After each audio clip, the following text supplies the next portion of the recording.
அஸ்ஸலாமு அலைக்கும்.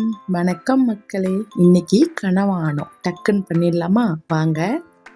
கடாய் சூடானதும் அதில் தேங்காய் எண்ணெய், பெரிய வெங்காயம், கருவேப்பிலை போட்டு தாளிக்க போகிறோம்.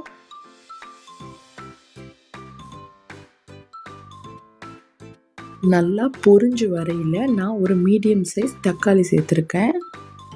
ஒரு 2 நிமிஷத்துக்கு மூடி வச்சு வேக வைக்க போகிறோம். அப்போ தான் அது நல்லா கசிஞ்சு வரும்.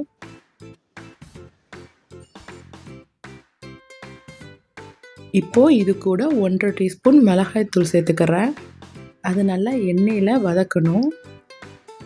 வதங்கின அப்புறம் 2 tablespoon ginger garlic paste, இதோட பச்சை வாசனை போகிற வரைக்கும் வதக்கிக்கிடுவோம்.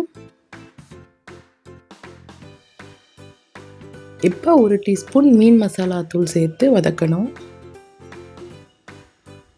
எல்லாம் வதங்கின அப்புறம் நம்ம எடுத்து வச்சுருக்க கணவாயை சேர்த்துக்கிற போகிறோம். உங்களுக்கு கிரேவியாக வேணும்னா இது கூட கொஞ்சம் தேங்காய் பால் சேர்த்து அப்படியே வேக விட்டு இறக்குனா கிரேவி கிடச்சிரும்.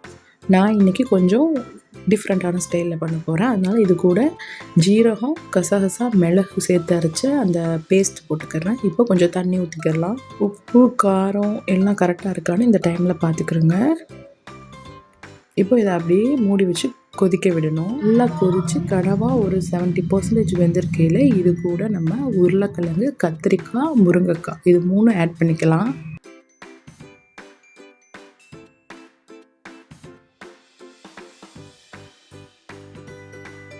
லாஸ்ட்டாக உப்பு காரம் கரெக்டாக இருக்கான்னு செக் பண்ணிக்கிறோங்க. நமக்கு தேவையான அளவு தண்ணி ஊற்றி கொதிக்க வச்சு எடுத்தோம்னா சுவையான கனவானம் ரெடி. இந்த வீடியோ பிடிச்சிருந்தா லைக் பண்ணுங்கள், ஷேர் பண்ணுங்கள், மறக்காமல் சப்ஸ்கிரைப் பண்ணுங்கள். இன்னொரு வீடியோவில் சந்திப்போம்.